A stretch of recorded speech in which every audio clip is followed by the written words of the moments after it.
Me, I'm ready.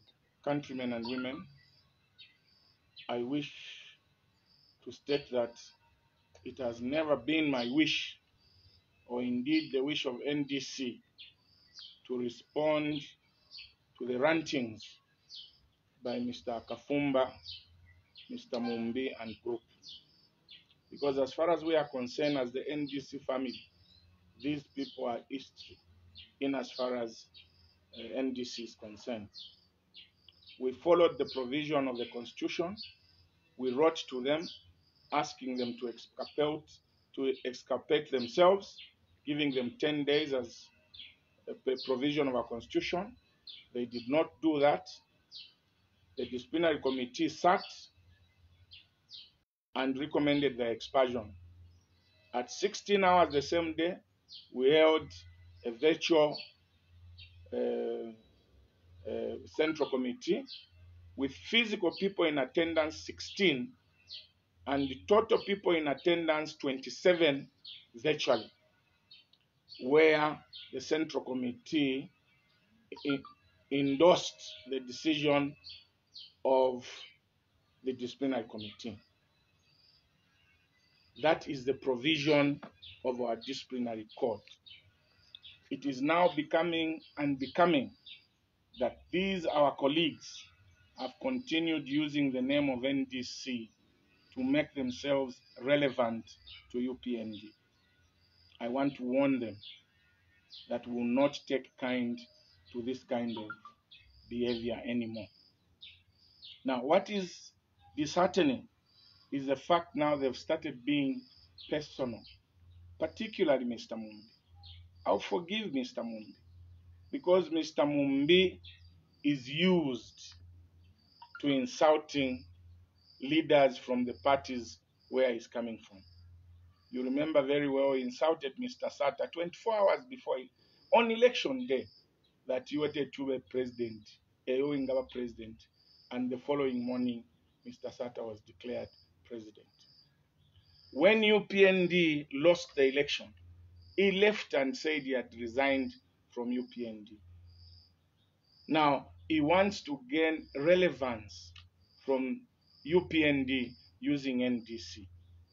First and foremost, I need to apologize because when Mr. Mumbi came to join us, everybody in the Central Committee rejected his application that he was a problematic man, he was indisciplined, and you cannot trust him. I personally prevailed on the Central Committee that politics is about numbers, and that's how we accepted Mr. Mumbi's membership to NDC. Everybody in the Central Committee, including Mr. Kafumba, can attest to this, that the Central Committee rejected to admit Mr. Mumbi. Today, Mr. Mumbi goes to say that President Hakainde Hichilema of the UPND gave my wife substantive sums of money when I was in prison because we were impoverished and we were failing to buy food. This is an excellent lie. Countrymen and women, I have not been doing my mining business from where I make substantial amounts of money since 2017 when the contracts were terminated. But that does not mean that I don't do anything.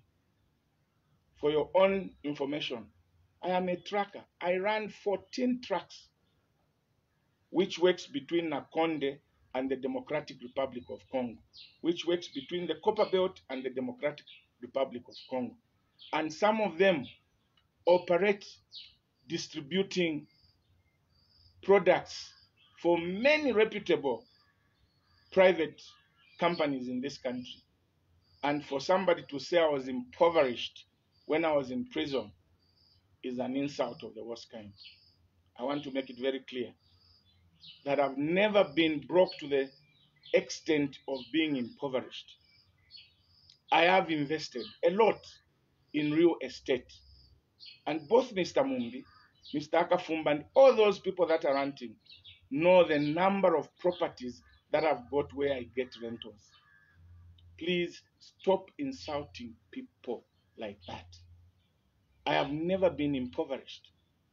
I have moved from the level where I was making a lot of money, to a level where I'm making at least money.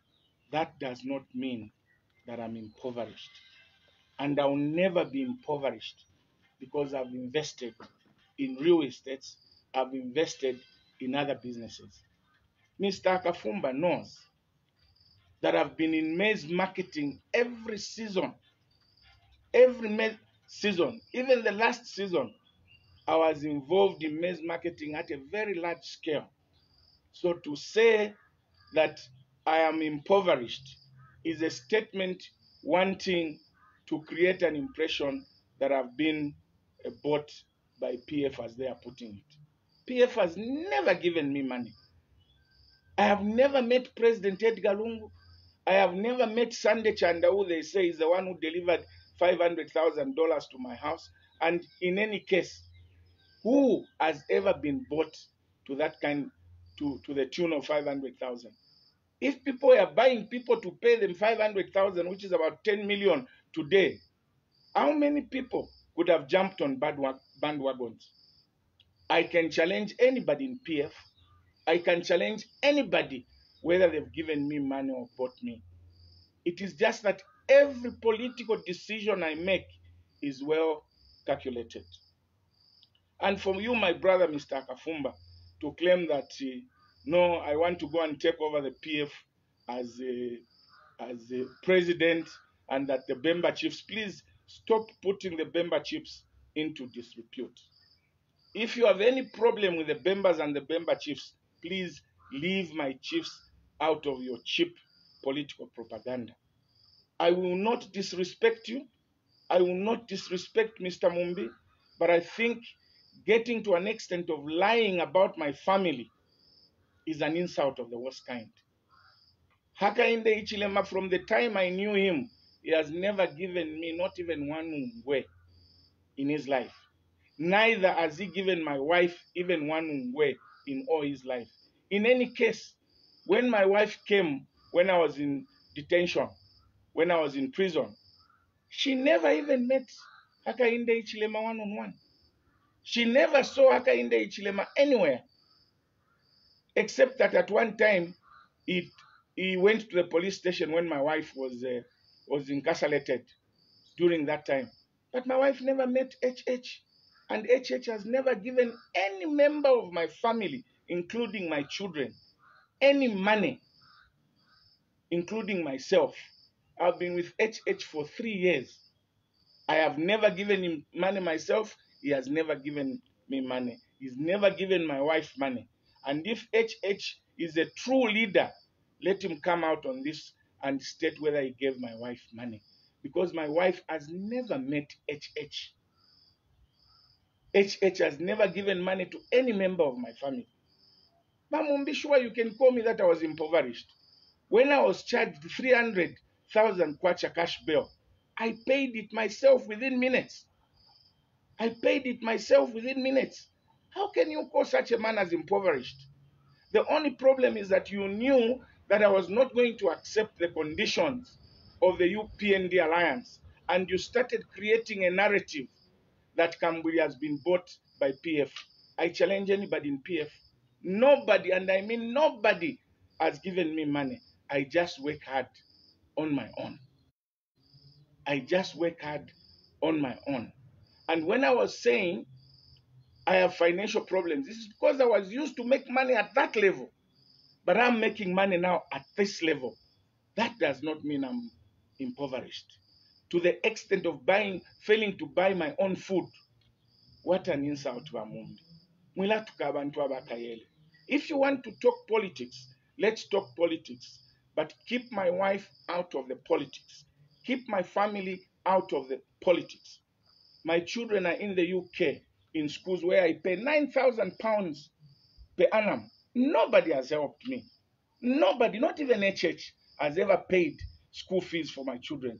And my children have never gone out of school since my mining business were terminated. I have been managing. So to be insulted that I was impoverished is a big insult. Now, let's talk politics and not insult one another.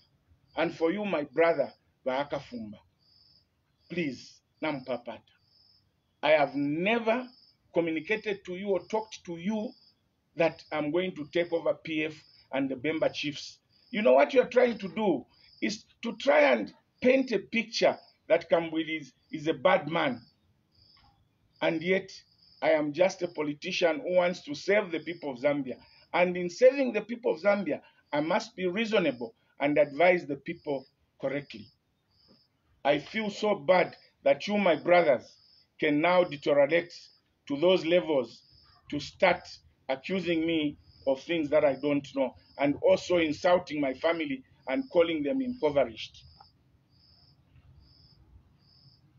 We have expelled you. Be free and go and join UPND. Why are you insisting on staying on to clinging on to NDC? And what a joke, Mr. Akafumba, that you have written Electoral Commission of Zambia as who? You have been expelled. You are no longer vice president of NDC. You are going to write Electoral Commission of Zambia as who?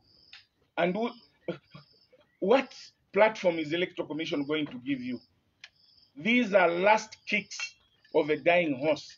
I told you that when we take action, you see, fila muchipingo batila nkoma kachema nempanga shonse shikasalangana. Mr. Akafumba and your group, you have been expelled from NDC. And you are no longer NDC. And from effective tomorrow, if you are going to use the name of NDC, we shall report you to the police for impersonating. And I want to appeal to the Inspector General of Police that these people must not be allowed to hold any meetings in the name of NDC because they are no longer NDC members. And this narrative that you are saying, no, the matter is in court. What matter is in court? There is no stay of execution in the matter that you took to court. There is no stay of execution for the court to direct that I should not be president of NDC. So why should you ask me to stop being president of NDC? And the other matter where you are saying the NDC has no constitution because there is a matter in court. We won the case in the Kabwe High Court, and the government appealed against our against the ruling or the judgment of the Kabwe High Court. There is no stay of execution to stop us from doing anything at the Registrar of Societies. We have written the Registrar of Societies to replace you, to remove you from the documents. There is no stay of execution by government that NDC must not operate as a normal registered society. So all these narratives that you are creating are neither here nor there, but I can call them the last kicks of a dying horse. I want to appeal to you, my brothers, that let's respect one another. Let's respect one another. I thank you. Maybe one question.